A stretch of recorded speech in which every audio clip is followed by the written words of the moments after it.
Two prominent senators suffered apparent health scares just 24 hours apart. Earlier today, Democratic Senator Dianne Feinstein appeared confused at a Senate committee hearing, reading prepared remarks instead of saying aye during a roll call.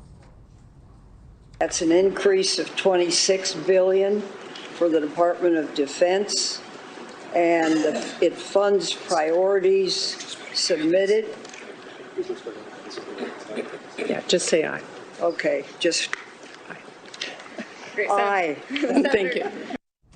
Feinstein, who is 90 years old, has been facing questions about her health for some time. Members of her own party called on her to step down after her nearly 3-month absence recovering from shingles. This incident comes one day after Senate Minority Leader, 81-year-old Republican Mitch McConnell, was escorted away from the podium during a news conference after freezing. It's been good bipartisan cooperation and a string of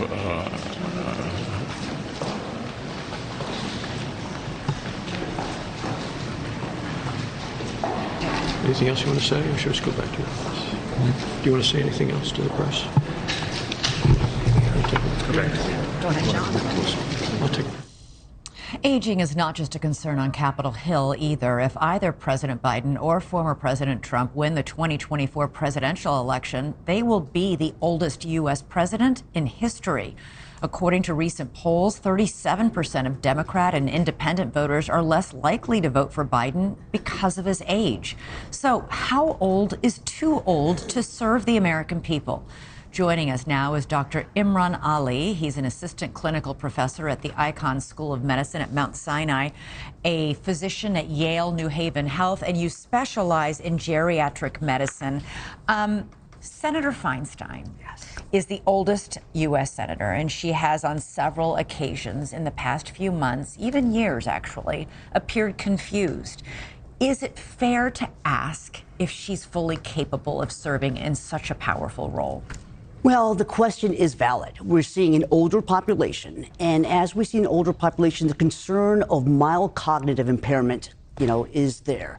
And we know that people with aging... This isn't mild. No, this is not mild. Not mild. Absolutely.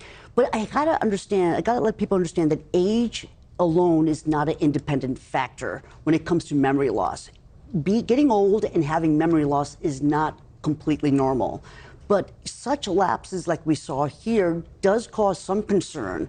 And I wonder if she had a cognitive screen or to understand what kind of maybe potential mild cognitive impairment that she may be experiencing. Senator McConnell was also out for several weeks after he fell and suffered a concussion. The video of him freezing up yesterday is really difficult to watch. And these are smart, experienced lawmakers, but are they the best people to say unilaterally, I'm fit to serve? Because Senator Feinstein, when told by her own party members that she should step aside, said no. So what I'm asking is, if you are suffering from cognitive decline, dementia perhaps of some kind, or maybe a stroke damage of some kind, are you still the best person to be able to decide I'm fit to serve? No, because there's something we really look at, a cognitive domain called executive function. Executive function allows you to assimilate information, complex information, to make decisions. And if somebody has cognitive impairment where they lost that executive function, or they have difficulty processing new information, there is some concern for especially very important decisions. We know this from pilots who have a mandatory age for them to retire. Yes, but in that case, we're also looking at reaction speed, which we know decreases by 2 to 4 milliseconds every decade. Well, the average age of the Senate right now is 65. It's the oldest on record. Again, we do want experienced, wise lawmakers, but should there be some sort of mechanism where people are tested to make sure they're cognitively up to speed?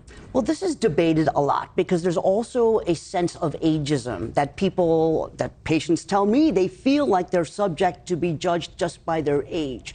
But it does make sense in certain cases where the job may be affected by their cognitive abilities, like physicians. Physicians also go a psychological assessment, and there had been some pushback against that. But I think in some positions where your cognitive abilities, the ability to assimilate large amounts of information and to act on them. Executive function, processing speed. I mean, the question does lie that you should, as part of your routine checkup, have a cognitive Doctor, in screening. this case, just being aware that you're in a committee hearing and you're just there to vote aye or nay. I mean, it really does raise concerns. And this is the one body that is so old and where we have zero mechanism and no one can force somebody else, at least at this point, to, all right, Doctor, interesting to talk to you. I'm sure there'll be more discussion about it. Thanks so much for Absolutely. being here tonight.